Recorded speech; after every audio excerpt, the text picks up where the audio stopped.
perdi. E não sei se você sabe. Você sabia que as grandes perdas das nossas vidas começam a partir de coisas pequenas que a gente vai perdendo? Grandes perdas da nossa vida, de coisas grandes, começam a partir de pequenas coisas que a gente vai abrindo mão na nossa caminhada. A gente não vai ligando. Eu já tenho uma grande quantidade.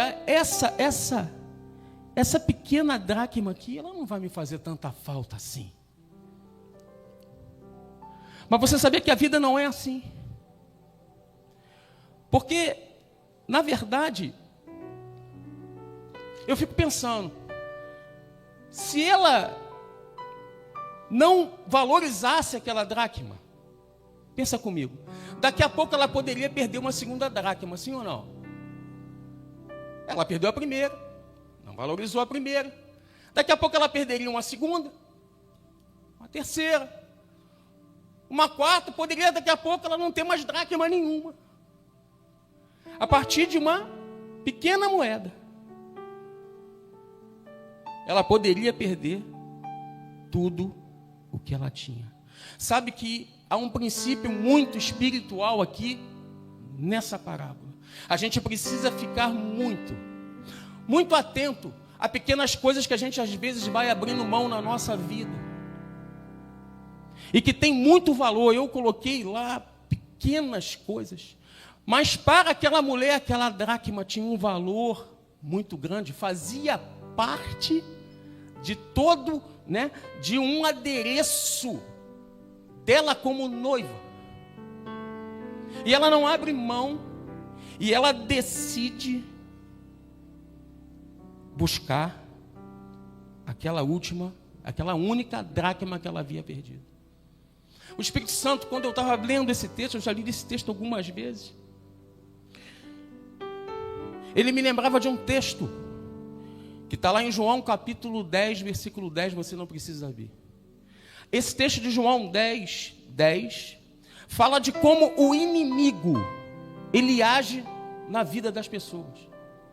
Aquele texto de João 10 diz que o inimigo, o ladrão, veio para roubar, matar e destruir.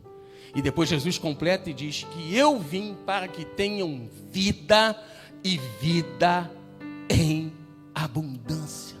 A gente percebe que há uma progressão aqui.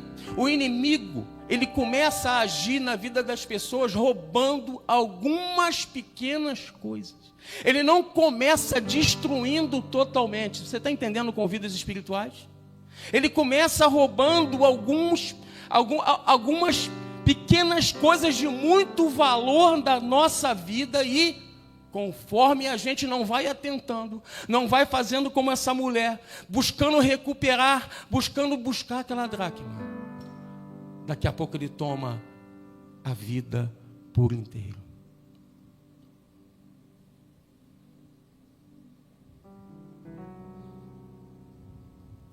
Eu tenho aprendido com o nosso apóstolo que toda queda espiritual ela é gradativa. Ele até faz uma exemplificação, que o crente ele não cai assim, ó. O crente ele cai assim, ó. Ele vai caindo aos poucos, assim, ó. Ele vai abrindo mão de algumas coisas muito importantes na sua vida. Ele vai abrindo mão. E aí quando a gente vai ver, a pessoa já está até no mundo.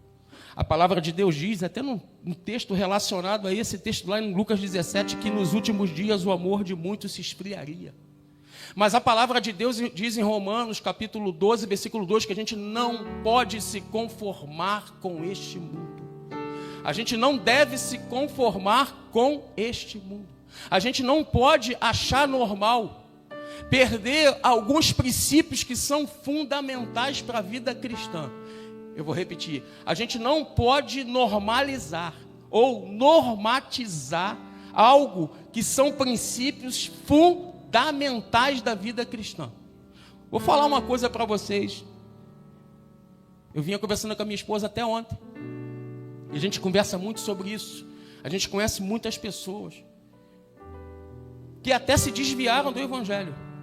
Foram crentes, serviam ao Senhor, e a minha esposa vinha conversando isso comigo. A gente sempre conversa sobre isso.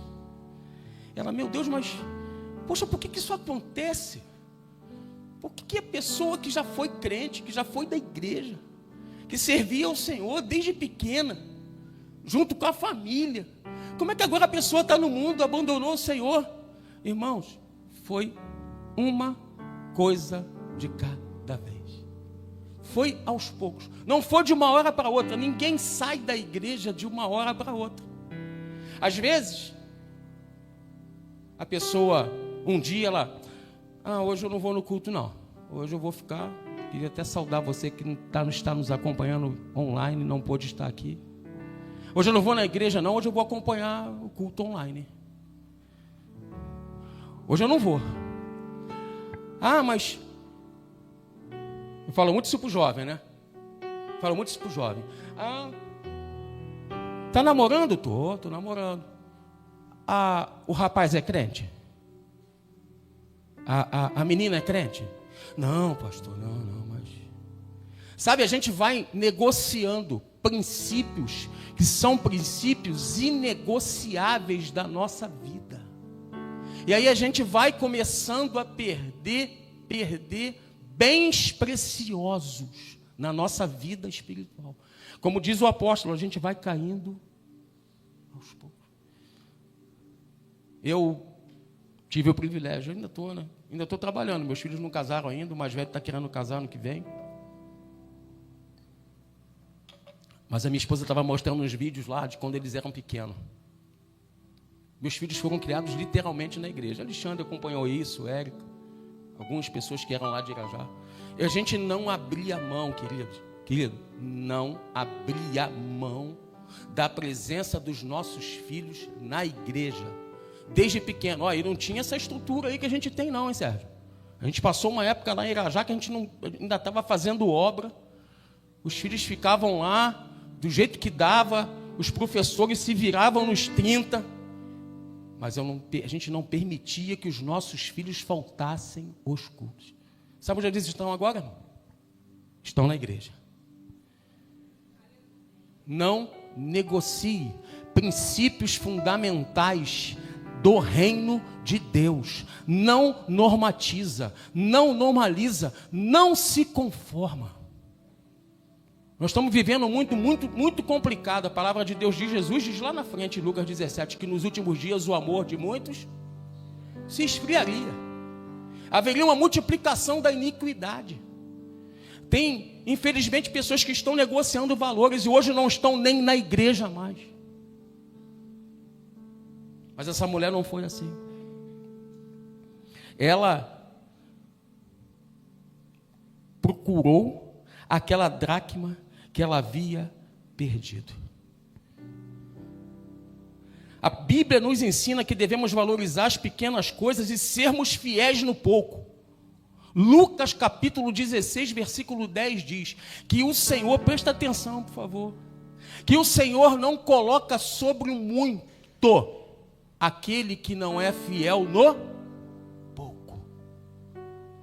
Antes do Senhor nos colocar sobre o muito, nós precisaremos ser fiéis no pouco.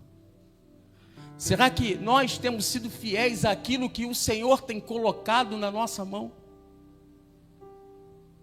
Nós, na verdade, e o texto fala lá na frente, mas é já em Mateus capítulo 25, da parábola dos talentos. Logo depois dessa passagem, Jesus fala que ele vai voltar. E ele vai procurar cada um de nós e perguntar: cadê o talento que eu dei para vocês? Porque Deus deu talento, você vai ver no texto de Mateus 25 que Deus deu talento para todas as pessoas. Todas as pessoas receberam talento. Uns receberam mais, outros receberam menos, cada um recebeu segundo a sua capacidade. Todos receberam, e a palavra de Deus diz que quando Jesus voltar, irmão, sabe o que ele vai fazer? Vem cá, o que você fez com o talento que eu te dei? Pastor, mas eu recebi um talentozinho pequenininho. Mas esse talento foi Deus que te deu. Não considera pequeno aquilo que Deus colocou na tua mão, querido. Olha o que você está fazendo na igreja. Ou pode ser a menor coisa na tua cabeça, com pequenas coisas. Pode ser uma coisa muito pequena na tua cabeça, porque aqui não tem nada pequeno.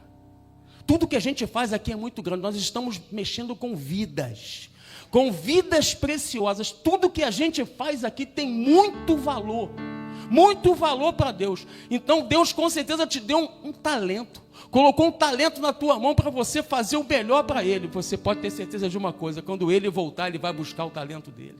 Deus não desperdiça talentos.